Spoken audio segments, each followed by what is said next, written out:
13 kali tak lolos ujian SIM.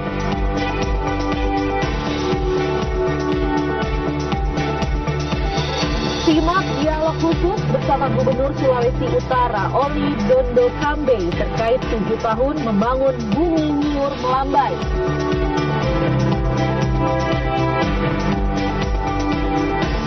Kami ajak Anda menyaksikan Hari Raya Karo Suku Hindu Tengger di Probolinggo.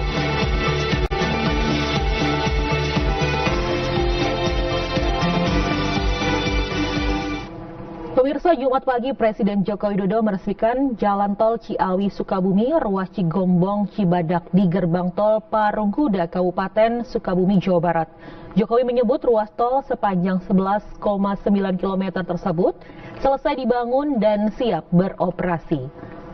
Jokowi berharap ruas tol yang menelan anggaran 3, triliun rupiah tersebut dapat mempersingkat waktu tempuh dari Jakarta ke Sukabumi yang semula 5 hingga 6 jam, kini menjadi 2,5 jam, serta mempermudah akses menuju lokasi wisata di sekitar Sukabumi.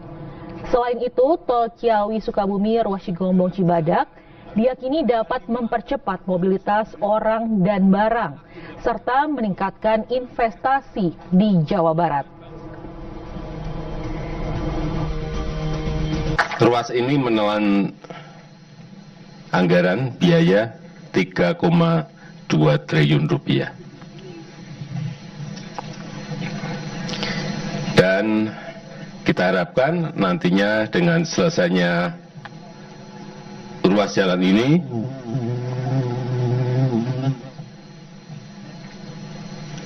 nanti kalau kita ke Pelabuhan Ratu, ke Cilote, ke Ujung Genteng, ke Gunung Gede, yang sebelumnya dari Jakarta kalau ke Sukabumi itu memakan waktu sampai 5 jam, kadang bisa sampai 6 jam. Sekarang dengan adanya jalan tol ini hanya kurang lebih 2,5 jam. Ini akan mempercepat mobilitas orang, mempercepat mobilitas. Puluhan mahasiswa yang tergabung dalam keluarga mahasiswa Kota Bandung menggelar aksi unjuk rasa di depan Polrestabes Bandung. Mereka mendesak aparat penegak hukum mengusut tuntas kasus dugaan penghinaan yang dilakukan Rocky Gerung kepada Presiden Joko Widodo.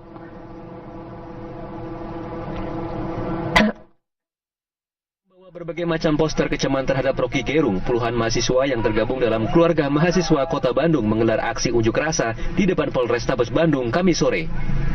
Pengunjuk rasa mendesak aparat penegak hukum mengusut tuntas kasus penghinaan terhadap Presiden Joko Widodo yang diduga dilakukan oleh Rocky Gerung. Mahasiswa menilai penghinaan yang dilakukan oleh Rocky Gerung tersebut bukan penghinaan secara jabatan, melainkan secara personal kepada Joko Widodo sehingga sangat pantas jika Rocky Gerung segera ditangkap. Perihal Rocky Gerung atas penghinaannya terhadap Joko Widodo yang menurut kami semua itu bukan sebuah menghina jabatan, namun itu menghina secara personal terhadap Joko Widodo dengan kata bajingan kolot. Itu sangat kasar, apalagi diangkat oleh media. Itu kami menuntut agar para aparat dapat mengusut tuntas dan segera memproses secara hukum kasus Rocky Gerung. Sebelumnya, Rocky Gerung menjadi pembicara di salah satu acara. Dalam forum tersebut, Rocky Gerung mengkritik langkah Jokowi yang bertolak ke Tiongkok dan menawarkan investasi untuk ibu kota Nusantara. Tim Liputan SMTV, Bandung, Jawa Barat. Akademisi Rocky Gerung meminta maaf atas kegaduhan di masyarakat. Sebelumnya, Rocky Gerung mengkritik keras Presiden Jokowi. Jumat siang, Rocky Gerung menggelar konferensi pers. Ia meminta maaf karena membuat kegaduhan di masyarakat. Akibat dinilai telah menghina Presiden Jokowi. Rocky Gerung mengatakan kasus ini telah menimbulkan pro dan kontra di masyarakat. Rocky Gerung menegaskan kritikan tajam tidak diarahkan kepada pribadi Presiden Joko Widodo. tidak memamerkan kekerasan. Oh iya, kekerasan naratif, oke, kita buktikan nanti apakah saya lakukan kekerasan naratif kan. Tetapi tadi saya sudah minta maaf karena saya memang menyebabkan perselisihan itu berlangsung. Itu intinya itu. Bukan saya minta maaf pada PDIP atau minta maaf pada relawan, itu soal lain itu. Bahwa saya menyebabkan dalam 1 minggu ini orang berselisih itu. Ini hinaan atau kritikan kan, dasarnya itu kan. Ada yang menganggap bahwa ucapan saya itu ucapan binatang itu. Oke. Dia punya persepsi itu. Ada yang bilang ucapan saya itu seperti dapat Swiss coklat. Dapat coklat dari Swiss itu. Ya udah biasa aja. Nah, supaya itu ditertibkan, biarkan proses hukum ini. Pak Hasto datang ke melakukan langkah hukum, oke. Kalau tidak ada langkah hukum, buat apa demo kan, itu intinya. Tetapi ya silakan juga kalau demo, asal jangan pakai kekerasan. Dan tadi saya ucapkan apa? Selain itu, Rocky Gerung meminta agar perselisihan dan kegaduhan di masyarakat segera dihentikan. Dia mensinyalir ada pihak yang menginginkan kasus ini diselesaikan di ranah hukum. Hal huru-hara ini atau kegaduhan itu berlanjut, pasti kita mesti pastikan ada sponsor-sponsor di belakangnya tuh kan itu udah jadi pola itu. Tapi saya tidak mendahului proses hukum, dan saya tahu mungkin dalam 1-2 hari ini akan diproses secara lebih formal. Tapi saya terangkan dulu bahwa saya ingin hentikan kegaduhan ini. Saya minta maaf karena ucapan saya itu menimbulkan kegelisahan, menimbulkan tadi polemik itu, dan polemik itu yang justru menghidupkan gairah saya bahwa negeri ini belum mampu untuk mencerna prinsip-prinsip demokrasi itu. Jadi saya akan terus menjadi pengkritik itu. Saya kira itu. Sementara itu, Direktorat Tindak Pidana Umum Dittipidum Bareskrim Polri mulai menyelidiki sejumlah laporan yang diadukan masyarakat kepada akademisi Rocky Gerung. Direktur Tindak Pidana Umum Dittipidum Bareskrim Polri Brigjen Yuhandani Raharjo Puro mengatakan terdapat 13 laporan polisi dan 2 pengaduan terhadap Rocky, baik di tingkat Bareskrim dan Polda Jajaran. Yuhandani merincikan 13 laporan terhadap Rocky, diantaranya 1 laporan di Bareskrim Polri, 3 laporan di Polda Metro Jaya, 3 laporan di Polda Sumatera Utara, 3 laporan di Polda Kalimantan Timur, dan 3 laporan di Polda Kalimantan Tengah. Kemudian ada 1 pengaduan terhadap Rocky yang ditujukan langsung kepada Kapolri Jenderal Listio Sigit Prabowo, dan 1 pengaduan lain di Polda Daerah Istimewa Yogyakarta. Bareskrim segera melakukan penyelidikan terkait seluruh pengaduan yang ditujukan kepada Rocky Gerung. Diplomasi berbahaya secara geopolitik. Ada yang mau mengajukan pertanyaan? Beralih ke informasi lain, pemirsa, seorang ibu di Gresik, Jawa Timur membuat video berisi curhatan yang ditujukan untuk Kapolri. Ia merasa kecewa lantaran anak dan suaminya sudah 13 kali tidak lulus ujian SIM di Satlantas Polres Gresik. Sementara itu, di Telantas Polda Jawa Timur menyebut curhatan ibu tersebut sebagai bentuk kritik dan bahan evaluasi untuk institusi Polri. Melaporkan ke Pak Kapolri. Tadi pagi saya sempat adu mulut Pak di Satlantas Gresik, Jawa Timur, ya, tempat domisili saya, ya Pak ya. Tadi itu saya mau mengantar anak saya, mengawal anak saya, kenapa sampai 13 kali kok nggak lulus-lulus. Ternyata himbauan dari Pak Kapolri kemarin tidak diberlakukan. Inilah video seorang ibu asal Gresik, Jawa Timur yang mengungkapkan kekesalannya kepada Kapolri setelah anaknya 13 kali dinyatakan tak lulus ujian SIM.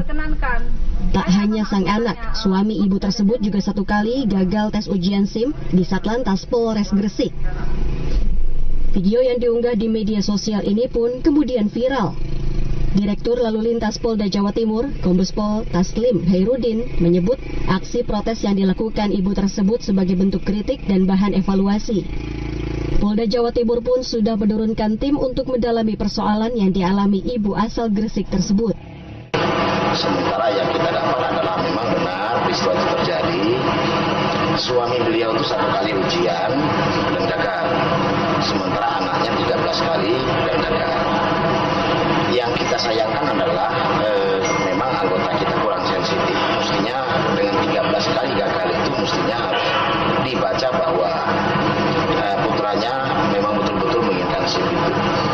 Tetapi Tetapi tidak bisa kita pahami juga ketika memang ujian itu kalau gagal.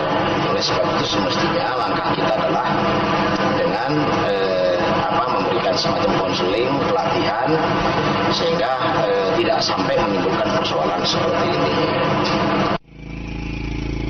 Kombes Pol Taslim Hairudin juga membantah jika Polres Gresik tidak mematuhi instruksi Kapolri soal pengurusan SIM.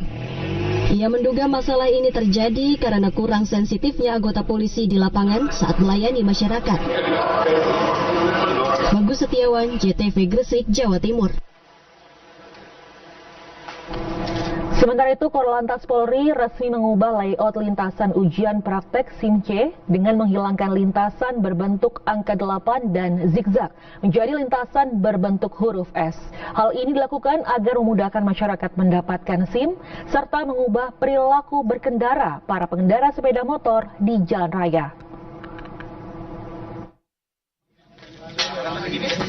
Korlantas Polri sudah menerapkan ujian praktik mendapatkan surat izin mengemudi atau SIM C bagi pengendara sepeda motor. Tak lagi harus berkendara dengan manuver slalom membentuk angka 8 dan zigzag. Kini lintasan tersebut sudah resmi diubah menjadi lintasan berbentuk huruf S. Menurut Kepala Korlantas Polri, Irjen Pol Firman Santiabudi, layout baru ini selain menghilangkan lintasan berbentuk angka 8 dan zigzag, ukuran lebar lintasan juga diperluas menjadi 2,5 kali lebar kendaraan, yang sebelumnya hanya 1,5 kali lebar kendaraan. Layout baru ini diharapkan dapat mempermudah masyarakat untuk mendapatkan SIM serta mengubah perilaku pengendara saat di jalan. Layout baru ini akan serentak diterapkan pada Senin pekan depan. Ya, moga-moga nanti hari Senin rekan-rekan bisa kita cek nanti ke lapangan. Saya minta juga nanti masukannya lewat Pak Dirjen bahwa seluruh jajaran setempat akan sudah mulai menggunakan layout ujian seperti ini untuk ujian praktek. Ya, moga-moga masyarakat bisa menerima sekali lagi informasi dengan baik, berlatih, jangan bosan. Kemudian baca pengetahuan lalu lintas. Kita berharapkan perubahan perilaku bisa kita raih sejak melalui ujian. Apa yang boleh, apa yang tidak boleh, apa yang harus dilakukan, apa yang harus dihindari dalam mengemudikan kendaraan di jalan. Korlantas Polri juga menerapkan buku ujian teori SIM A dan SIM C. Hadirnya buku ini bertujuan membantu masyarakat untuk mempelajari teori ujian SIM sebelum membuat SIM. Masyarakat juga bisa mendapatkan buku tersebut dalam bentuk e-book. Devri Novaldi, Arisandi, JBM TV. Lanjut, putar balik. Pemirsa, 5 kecamatan di Situbondo, Jawa Timur mengalami kekeringan. Informasi ini akan hadir sesaat lagi.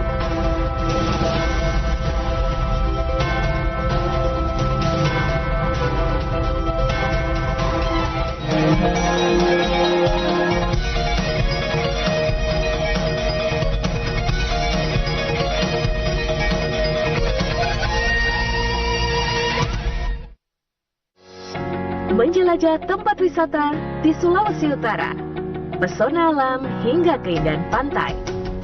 Berwisata tidak selalu mengeluarkan anggaran besar. Ada juga wisata uji nyali untuk yang menyukai tantangan.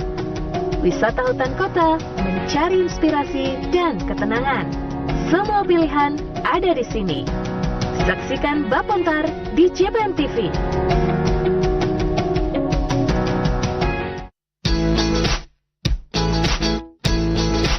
Pengen liburan bersama orang terkasih? Kota Magelang punya banyak pilihan. Segudang tempat wisata menarik dengan berbagai hiburan dan keindahan. Obrolan santai dengan keramah tamahan. Piknik asik setiap Sabtu di JBM TV.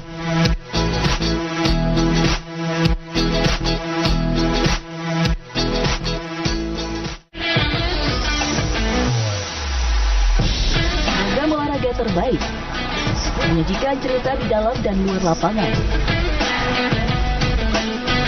memacu adrenalin dan mengutamakan sportivitas, mendukung para pahlawan olahraga tanah air.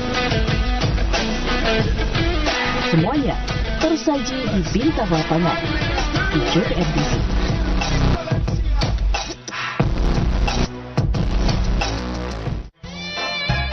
Dongeng anak menyapa adik-adik di rumah. Menghadirkan berbagai tema sebagai bekal kebaikan. disertai cerita lucu dan menghibur dari Kak Tony, Kak Awam, Kak Ojan, dan Kak Reza. Bintang Kecil hanya di JPM TV.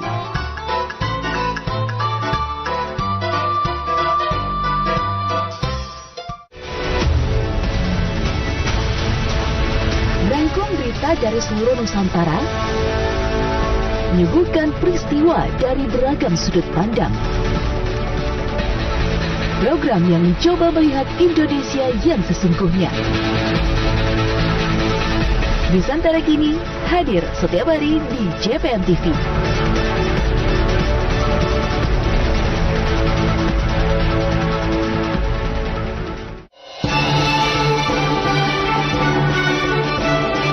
Informasi dari Tanah Jawara. Beragam peristiwa dan kisah terdalam yang luput dari publik kami sajikan dalam Bebeja, Beritanya Banten. Bebeja di JPM TV.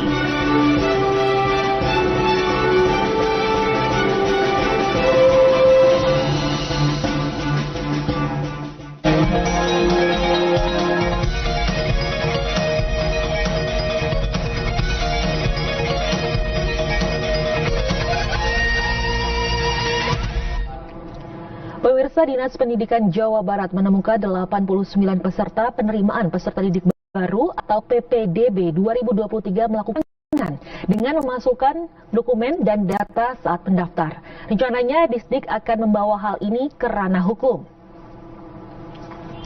89 peserta didik diduga memasukkan data kependudukan dalam kartu keluarga demi bisa masuk sekolah impiannya pada PPDB zonasi tahun 2023. Dugaan pemalsuan data tersebut ditemukan usai puluhan murid diterima di sekolah atau lolos seleksi tahap 2 PPDB. 89 peserta didik yang diduga melakukan tindak kecurangan tersebar di 28 sekolah dan 15 kota kabupaten di Jawa Barat. Dari hasil evaluasi PPDB didapati ada 4.791 peserta yang kedapatan menggunakan data tidak sesuai dengan persyaratan. Dokumennya tidak benar, sehingga itu tidak masuk untuk diproses di tahap 1 atau tahap 2 itu sudah selesai dan hal ini informasinya kepada daerah semua. Juga ada kasus. Warga terdampak kebakaran di Penjaringan, Jakarta Utara masih membutuhkan bantuan berupa terpal dan karpet yang digunakan sebagai alas serta atap sementara di masing-masing rumah warga lantaran posko pengungsian akan ditutup Sabtu esok. H+6 kebakaran hebat di Penjaringan, Jakarta Utara. Sekitar 789 warga masih bertahan di posko pengungsian. Ratusan pengungsi ini tersebar di 7 tenda yang digunakan sebagai tempat tinggal darurat. Ketua RT 001 RW 003 Ninu Umi Kalsum mengungkapkan para pengungsi masih membutuhkan bantuan berupa terpal dan karpet lantaran posko pengungsian yang disediakan Pemprov DKI Jakarta hanya dibuka sampai Sabtu 5 Agustus. Terpal dan karpet akan digunakan sebagai alas serta atap sementara di masing-masing rumah warga. Sebelumnya kebakaran terjadi di Jalan Kapuk Utara 2, RT 001 RW 003, Kapuk Muara, Penjaringan, Jakarta Utara pada Minggu 30 Juli 2023. Sebanyak 400 rumah hangus dilahap si jago merah dan 1.000 orang dilaporkan mengungsi.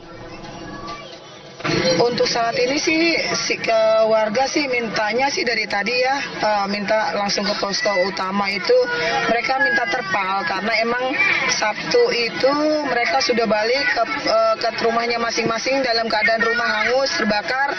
Mau nggak mau mereka itu tinggal di rumahnya masing-masing dan mendirikan terpal aja di. Dari Jawa Timur, pemirsa, krisis air bersih melanda sejumlah desa dan 5 kecamatan di Kabupaten Situbondo. Pihak kepolisian hingga Pemda pun menyalurkan lebih dari 100 liter air bersih kepada warga terdampak. Salah satu kecamatan yang terdampak kekeringan adalah Banyu Putih, Panarukan, dan Kecamatan Suboh. Warga mengaku sulit mendapatkan air bersih lantaran sumber mata air mengering.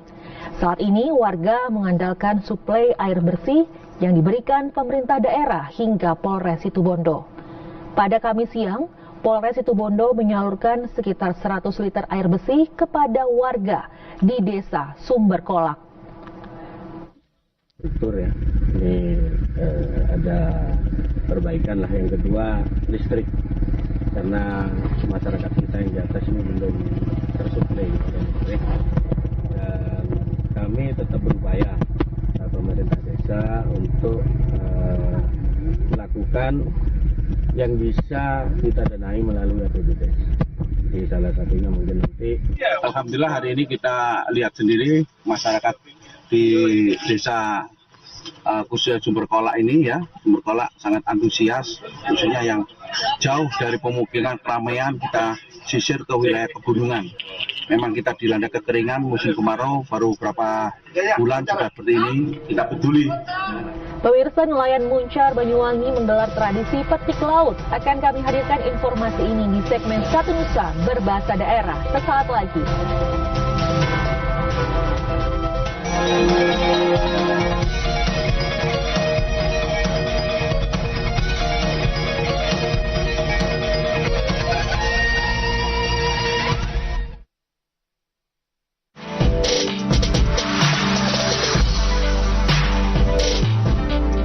Kuliner Nusantara, racikan bumbu nenek moyang hingga kekinian, menu-menu tradisional, modern, hingga mencicipi hidangan lintas negara. Ada juga nostalgia kuliner yang sulit dilupakan. Jelajah kuliner hanya di JPM TV.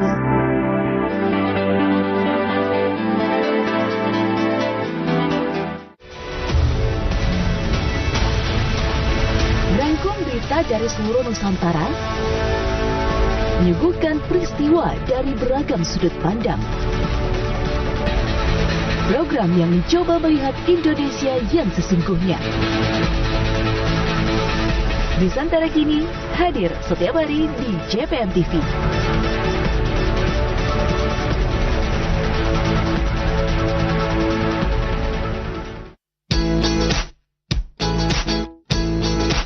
Pengen liburan bersama orang terkasih? Kota Magelang punya banyak pilihan.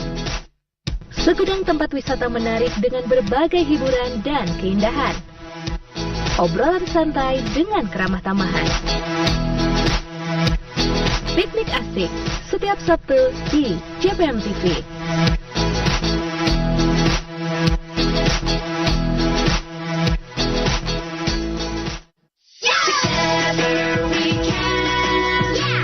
Dan bernyanyi bersama Bada dan teman-temannya. Gak cuma mengajak kalian bermain, tapi juga dapat banyak ilmu baru. Ikuti terus petualangan mengasyikan Bada si pemberani dan kelima sahabatnya, yang akan membuat kalian melompat dan riang gembira. Yuk, tonton terus Bada Namu setiap hari di JPM TV.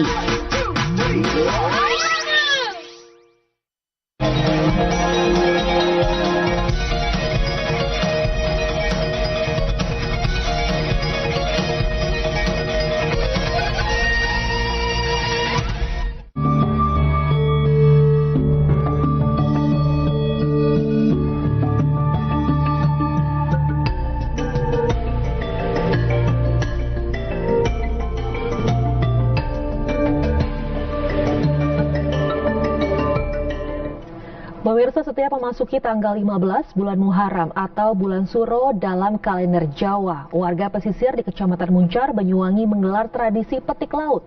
Di akhir upacara, nelayan kemudian melarung sesaji berupa perahu kecil atau gitik berisi kepala kambing dan beragam hasil bumi ke laut di Semenanjung Sembulungan. Informasinya hadir dalam bahasa daerah. Nelayan pesisir Muncar di Rebu Raino gelar tradisi petik laut kang tepluk angger tanggal 15 Suro kalender Jawa. Kelawan dua perahu cilik utawa ketek kang isine sajen lan hasil bumi kaya dene pari, kelapa, tebu, gedhang lan sawi. Satruliti larung nyang segoro ketek kang isine macam-macam hasil bumi, panganan uga ndase wedhus diarak nuju panggonan acara kang dipapak ambi gandrung. Saliyane iku ritual iki uga nggawa bebek lan petik. Ngawiti larung sajen, lambene wedhus dipasangi pancing emas kang abote 10 gram. Ketek saterusé digawa nuju perahu nelayan kanggo dilarung ambi sembur-sembur beras koneng. Tradisi petik laut kan digelar angger tahun iki dadi wujud syukure warga nelayan pesisir Muncar. Mergo wis diweni rezeki akeh arupa tangkapan iwak kering laut. Dani Eka, CTV.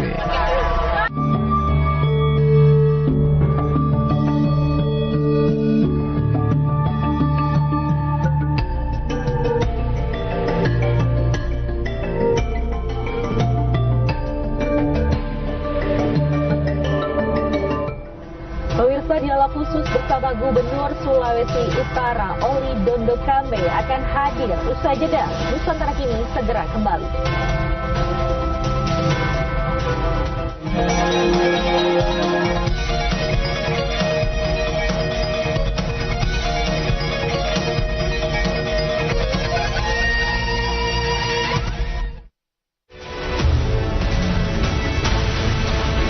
Rangkum berita dari seluruh Nusantara, menyuguhkan peristiwa dari beragam sudut pandang. Program yang mencoba melihat Indonesia yang sesungguhnya. Nusantara Kini hadir setiap hari di JPM TV.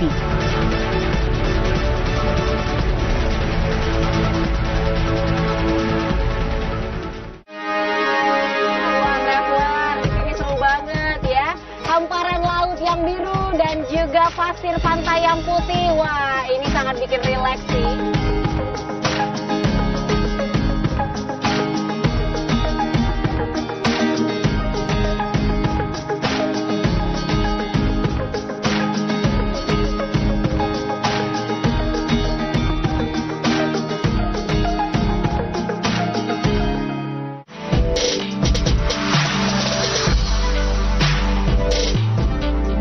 Kuliner Nusantara, racikan bumbu nenek moyang hingga kekinian, menu-menu tradisional, modern, hingga mencicipi hidangan lintas negara. Ada juga nostalgia kuliner yang sulit dilupakan.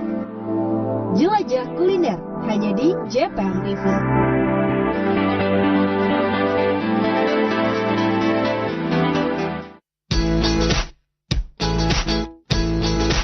Pengen liburan bersama orang terkasih? Kota Magelang punya banyak pilihan. Segudang tempat wisata menarik dengan berbagai hiburan dan keindahan. Obrolan santai dengan keramah tamahan. Piknik asik setiap Sabtu di JPM TV.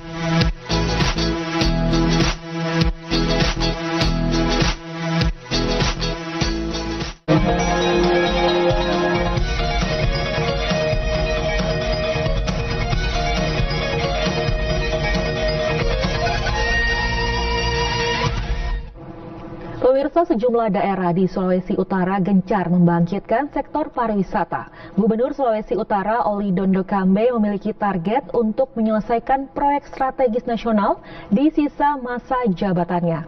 Bendahara Umum PDI Perjuangan ini juga memiliki target politik di pemilu 2024 nanti. Berikut dialog khusus Regina Mangke bersama Gubernur Sulawesi Utara Oli Dondo Kambe. Pemirsa JPM TV dimanapun berada, kali ini kita berada di segmen dialog khusus. Sudah hadir di studio JPM TV Jakarta, tamu spesial kita kali ini, sang pembuka gerbang Pasifik dari Sulawesi Utara, Gubernur Sulawesi Utara, Bapak Oli Dondo Kambe, dan juga merupakan Bendahara Umum PDI Perjuangan. Tapi apa kabar? Apa kabar? Baik Pak ya. Baik, ya. Oke, luar biasa. Terima kasih Pak ya sudah hadir di studio CPF TV Jakarta.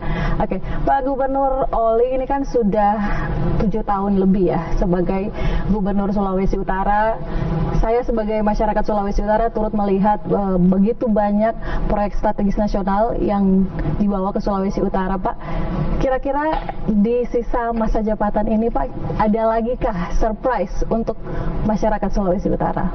Tentunya kita sangat berharap bahwa dalam 2 periode pemerintahan ODSK ini seluruh program dan janji di kampanye kita bisa kita tuntaskan semua, ya, sehingga harapan masyarakat Sulawesi Utara tentunya khususnya setelah mereka memilih kita 2 kali bisa terpenuhi, karena semua masyarakat kan intinya itu, mereka mau memilih pemimpin yang bisa menyelesaikan persoalan-persoalan yang ada di Sulawesi Utara. Nah, tentunya di samping itu kami juga harus mempersiapkan ke depan bagaimana untuk melanjutkan yang program yang sudah kita lakukan agar supaya Sulawesi Utara lebih maju, lebih hebat ke depan. Oke. Nah, Pak, di sisa masa jabatan ini yang sudah tidak lama lagi ya Pak, kira-kira ada fokus-fokus program apa untuk ODSK di Sulawesi Utara?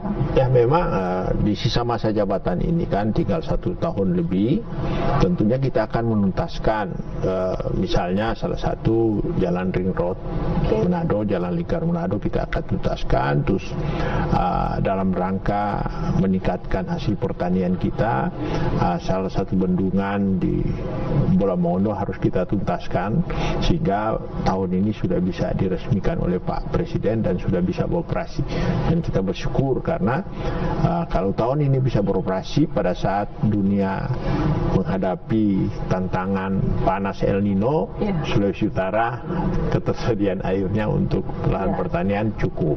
Nah, ini salah satu 2 proyek ini yang kita berharap masa jabatan kita ini selesai. Terlepas kita juga merencanakan ke depan untuk lebih mempercepat Manado, Minahasa, Bitung itu menjadi satu klaster pembangunan ekonomi baru di kawasan timur. Oke, luar biasa. Di tengah kekhawatiran kekeringan ya Pak di mana-mana karena ini El Nino yang katanya akan berkepanjangan, Sulawesi Utara berarti dipastikan aman begitu Pak ya, tidak ada kekeringan begitu Pak. Oke, nah Pak, terkait dengan Likupang ya, seperti kita tahu Likupang ini masuk sebagai satu destinasi pariwisata super prioritas jika memang dibandingkan dengan daerah-daerah yang lain yang sudah jauh lebih maju begitu Pak. Untuk Likupang ini sendiri bagaimana Pak kira-kira? Nah, untuk Likupang sendiri ini saya sudah mengajukan surat ke Pak Presiden, ke Menteri BUMN agar supaya Likupang ini betul-betul menjadi satu fokus, karena memang terkendala Likupang belum hidup seperti daerah lain karena persoalan kawasan ekonomi khusus itu sendiri. Karena kawasan ekonomi khusus di Sulawesi Utara itu yang di Likupang itu di wilayah salah satu pengusaha, ya kan? Tentunya dia sangat mengharapkan bagaimana lahan ini cepat berkembang. Cuma karena namanya bisnis, tentu ada nilai-nilai lain yang diperhitungkan. Kalau di daerah-daerah lain itu kawasan ekonomi khusus pariwisata itu kan lahannya lahan pemerintah. Nah, ini makanya di sekitar situ juga ada lahan pemerintah. Makanya kita mendorong kepada pemerintah itu HGU yang sudah tidak produktif itu dan sudah habis masanya, bagaimana ini dikerjasamakan, disatukan, sehingga orang yang mau berinvestasi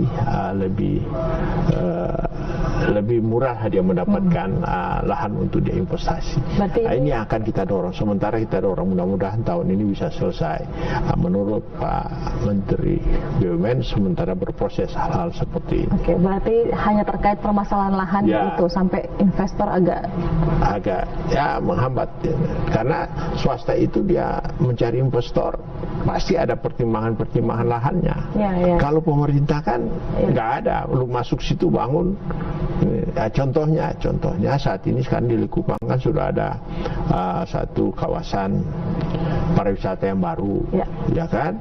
Situ yang masuk investornya, hotelnya JW Marriott besar, itu kan investasinya 2 triliun lebih. Tapi dia tidak masuk di kawasan ekonomi khusus, malah di dekat situ dia beli sendiri lahannya, dia bangun sendiri. Yang di Serai itu Pak ya? Ya di Serai itu. Jadi itu yang saya kira satu hal yang menurut pemerintah menjadi catatan.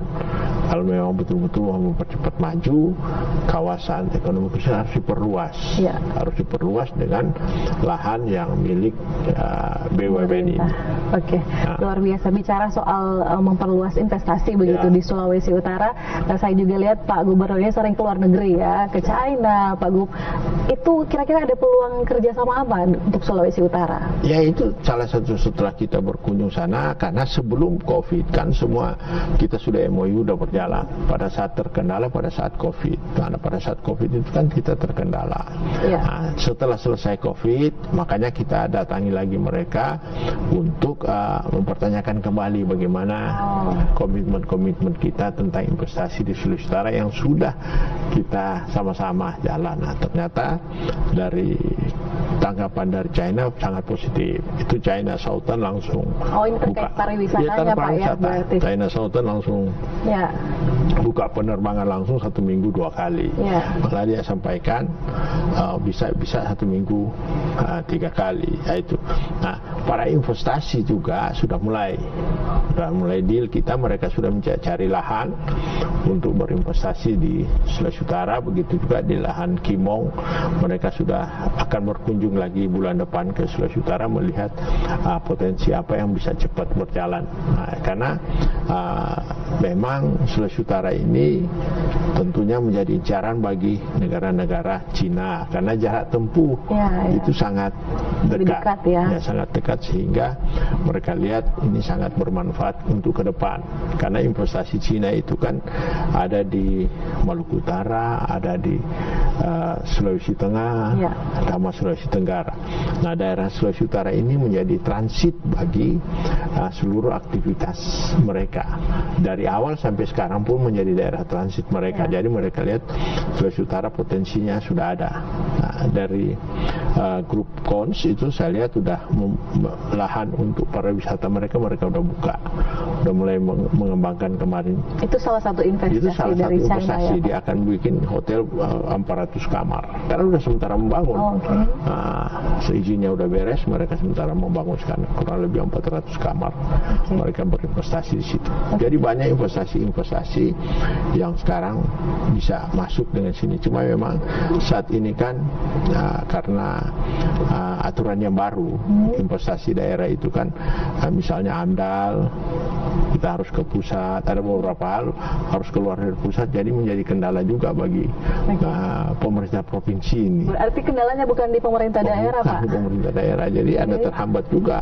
Nah, mungkin mereka kekurangan orang atau apa ya, jadi jadi terhambat untuk mempercepat investasi yang ada di Sulawesi Utara itu. Tapi dari sisi pemerintah daerah sendiri selalu terbuka dengan investor. Terbuka.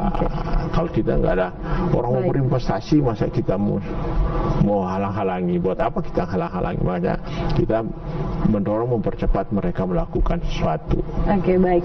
Nah, seperti kita tahu ya pemirsa, untuk Manado sendiri ada beberapa penerbangan internasional. Ada Singapura penerbangan langsung, kemudian Korea, ada Jepang, dan yang terbaru berarti China Pak ya. Bagaimana dengan kunjungan wisatawan Pak? Karena kan memang dulunya Sulawesi Utara pernah jadi the rising star karena wisatawannya terbanyak datang ke Sulawesi Utara. Pasca COVID memang agak menurun. Kira-kira ada strategi apa ke depannya agar bisa kembali lagi? Tapi dijawab usai jeda Pak Oli. Kita break dulu, tetap bersama kami di Dialog Khusus.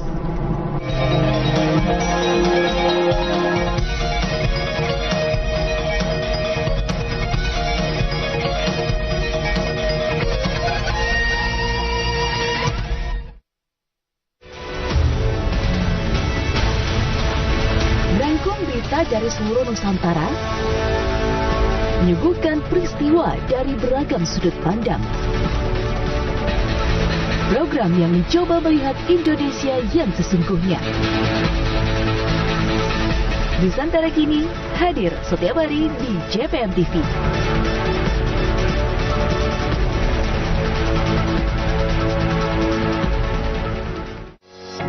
Menjelajah tempat wisata di Sulawesi Utara, pesona alam hingga keindahan pantai. Berwisata tidak selalu mengeluarkan anggaran besar. Ada juga wisata uji nyali untuk yang menyukai tantangan. Wisata hutan kota, mencari inspirasi dan ketenangan. Semua pilihan ada di sini. Saksikan Bapontar di JPM TV.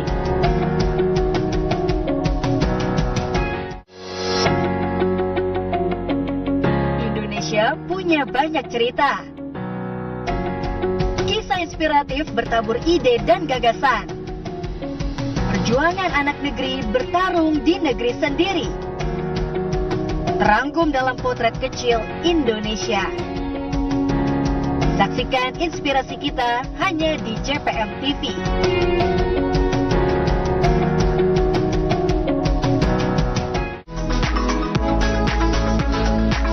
Cerita tentang kiprah perempuan.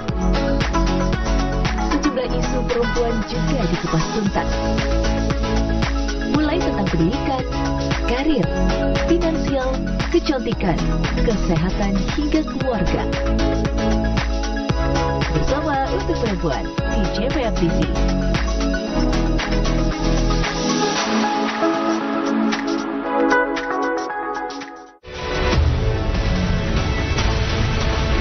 Rangkum berita dari seluruh Nusantara, menyuguhkan peristiwa dari beragam sudut pandang.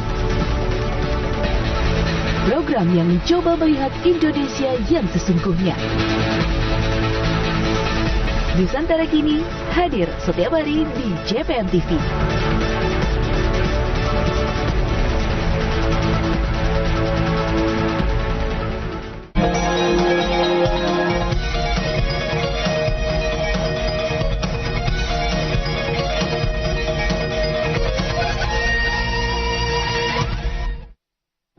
Iya, kembali bersama kami di dialog khusus masih bersama Gubernur Sulawesi Utara Bapak Oli Dondo Kambe. Pak, ya, yang lalu memang Sulawesi Utara rising star ya karena wisatawannya terbanyak mungkin ya se-Indonesia ya, pertumbuhannya. Artinya pertumbuhan. Iya, pertumbuhannya.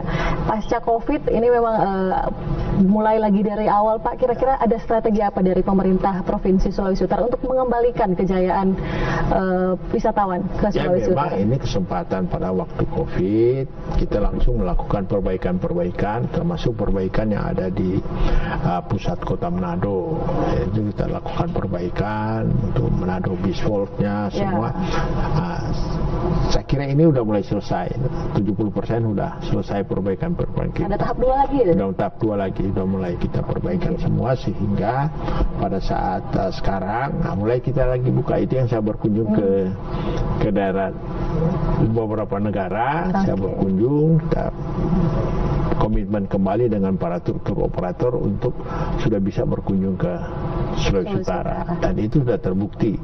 Sekarang itu setiap minggu itu kurang lebih 300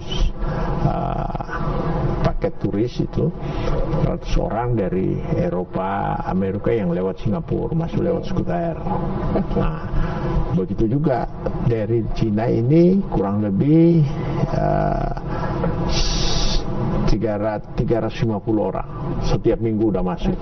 Nah ini akan berkembang terus, sehingga harapan kita waktu Desember nanti potensi itu sudah 60% seperti pertumbuhan sebelum Covid. Ya. Target kita. Desember kemarin Pak sempat ada artis K-pop datang di Sulawesi Utara. Kira-kira Desember ini ada lagi kah Pak? Oh ada. Jadi setiap tahun itu kan memperkenalkan Sulawesi Utaranya lewat seni, musik dan seni. Salah satu kita tahun kemarin kita bawa K-pop sehingga orang Korea mengenal Sulawesi Utara. Itu tadi mulai Jeju Air membuka penerbangan ke Sulawesi Utara, dia sudah lakukan. Mudah-mudahan ini lancar. Jadi strategi kita memang mana tujuan pasar kita, ya kita buat pertunjukan seni daerah mereka, juga mereka lihat juga kita. Luar biasa. Kita tunggu ya kira-kira ada kejutan apa bulan Desember nanti di Sulawesi Utara. Tapi Pak, kan ini udah mau pemilu Pak. Nah, seperti kita tahu Pak Oli Dondo Kambe ya sudah hampir 2 periode Pak ya di Sulawesi Utara. Kira-kira sudah ada persiapan-persiapan kah untuk 2024 nanti Pak? Kalau PDI Perjuangan itu bukan nanti pemilu baru kita persiapkan. Setiap perjalanan partai itu, kegiatan konsolidasi organisasi itu bisa berjalan dengan baik. Karena kita juga harus melihat masyarakat percaya nggak ke kita, kan gitu. Nah, memang setelah kita lihat hasil survei kali kita tidak berpatokan di survei, tapi hasil survei bahwa masyarakat Sulawesi Utara menginginkan kembali PDI Perjuangan mendominasi. Karena mungkin mereka melihat hampir 10 tahun pemerintahan kita sangat solid, dari pemerintah pusat, provinsi sampai daerah itu sangat satu garis itu kebijakannya, sehingga tidak ada hambatan baik investasi maupun pembangunan infrastruktur, pembangunan sumber daya manusia itu berjalan. Dan memang terbukti 2020 hampir merah semua Sulawesi Utara. Ya kan gitu. Nah, jadi kepercayaan masyarakat ini yang harus kita jaga terus. Jadi kesiapan kita lakukan terus sosialisasi, dan juga calon-calon pemimpin dari Sulawesi Utara kita mulai sosialisasi. Siapa calon gubernur nanti, siapa calon wali kota, bupati nanti kita selesai. Kalau masyarakat menerima mereka, ya kita akan dorong. Berarti sudah ada calon-calonnya Pak? Calon-calonnya sudah ada. Bisa dibocorkan kah Pak? Ya artinya kalau gubernur, wakil saya kan sudah 20 periode ikut saya, kan dia bisa kita. Masyarakat suka ya kita akan dorong. Berarti kembali lagi ke masyarakat. Ya kan gitu. Kalau kepala-kepala daerah misalnya wali kota Manado, kalau wali kota mereka merasa selama dia kepemimpinan tidak baik atau baik kan bisa kelihatan. Begitu juga wali kota Bitung, kan tinggal lihat sendiri. Nah, kita sudah suguhkan sesuatu yang baik. Apa benar melakukan dengan baik, semua tergantung dari masyarakat itu sendiri. Tapi ada daerah Pak yang udah mendaftar di legislatif, itu bagaimana? Ada yang dipersiapkan berarti untuk daerah Minahasa? Ada kepala daerah yang mau jadi legislatif, dan tentu kita persiapan penggantinya. Kan seperti itu. Dan PDI Perjuangan masih tetap optimis 2024 tetap akan mendominasi di Sulawesi Utara Pak? Berharap seperti itu. Makanya saya selalu konsolidasi mengatakan kepada kepala-kepala daerah yang masih mau maju, lakukanlah dengan baik, sehingga masyarakat percaya apa yang akan kita. Saya selalu contohnya kita kampanye nggak keluar uang banyak, nggak ada bayar ke rakyat. Ya tak, waktu pemilihan gubernur pertama maupun pemilihan gubernur kedua, kita hanya menyampaikan kita maunya itu, ternyata kita terpilih dengan suara yang mayoritas. Itu 3 calon kita lebih 50% lebih. Artinya kan mayoritas itu. Nah itu yang saya kasih contoh kepada anggota-anggota kita yang ingin kembali mencalonkan sebagai gubernur dan bupati. Ya, dan memang luar biasa ya sejarah ataupun legal pembangunan yang ditinggalkan oleh seorang Oli Dondo Kambe di Sulawesi Utara, dan pastinya akan sulit ya untuk mencari figur pengganti dari Pak Oli sendiri. Tapi kalau jalan politiknya Pak Oli sendiri bagaimana kira-kira ke depan? Saya kira jalan politik itu kita tidak perlu terlalu kasak-kusuk kiri kanan, karena yang hal-hal begini sudah ada yang ngatur itu. Jadi kita nggak perlu terlalu kasak-kusuk. Memang sebagai politisi tidak mungkin kita berhenti, pasti kita akan tetap ada di ruang-ruang politik yang harus kita lakukan. Nah, karena pekerjaan politik itu satu pekerjaan yang sangat seni kalau kita lakukan sesuai dengan apa yang menjadi ideologi kita. Itu sangat baik untuk kita bisa lakukan terus, sehingga sangat bermanfaat juga bagi masyarakat. Tapi kalau terjun ke politik dalam rangka hanya merebut kekuasaan dan mencari hal-hal yang lain, saya kira tidak akan langgeng sebagai politisi. Menarik. Berarti tujuannya Pak Oli sendiri terjun sampai sekarang masih jadi politisi andal itu apa sebenarnya Pak? Ya, makanya saya pernah tulis buku karena saya berkaca kepada buku Pak Sabam Sirait, Politik Adalah Suci. Itu kan bukunya Pak Sabam Sirait, senior saya, termasuk juga mentor saya itu.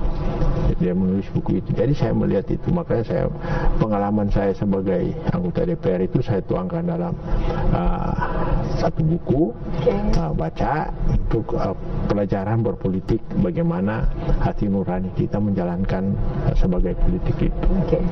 Berarti Pak Oli tetap akan jadi politisi ya, walaupun misalnya sudah 2 periode gubernur, tetap akan jadi politisi juga, entah itu anggota DPR RI atau apa kita lihat. Ya, pokoknya kita lihat lagi, entah itu kita terjun tetap sebagai anggota legislatif atau kita menjadi satu tim untuk memberikan masukan-masukan kepada atau mungkin eksekutif. Ya kan kita bisa aja begitu kita lakukan. Karena memang kita harus terlibat di dalam politik agar supaya kebijakan-kebijakan publik yang kita bisa buat bermanfaat bagi masyarakat. Nah, itu intinya. Luar biasa. Yang terakhir Pak, mungkin ada harapan ya, entah siapa yang akan jadi penerus Pak Oli Dondo Kambe nanti, harapan untuk pemimpin masa depan di Sulawesi Utara Pak.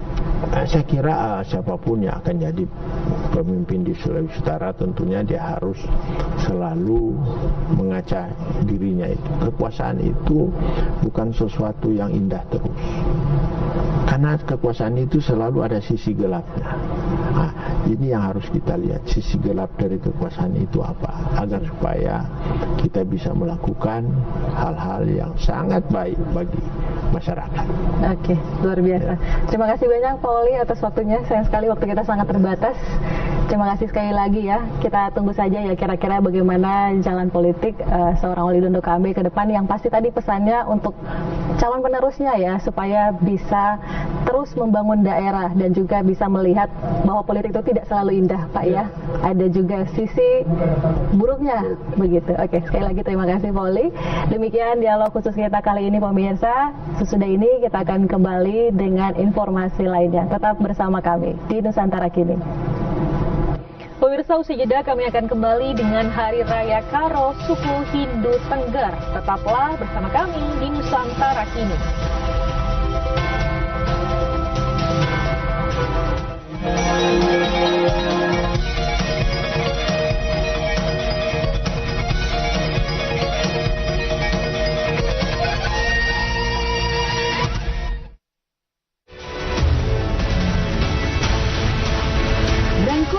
Dari seluruh Nusantara menyuguhkan peristiwa dari beragam sudut pandang.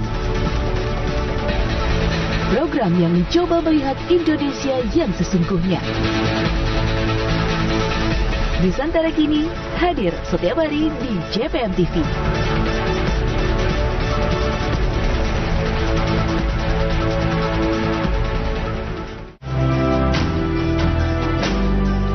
Kisah dan sisi lain dari sebuah peristiwa.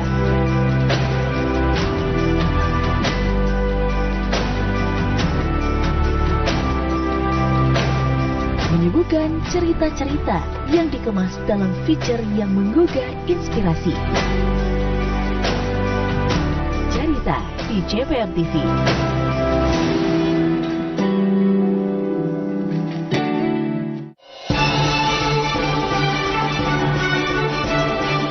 Informasi dari Tanah Jawara.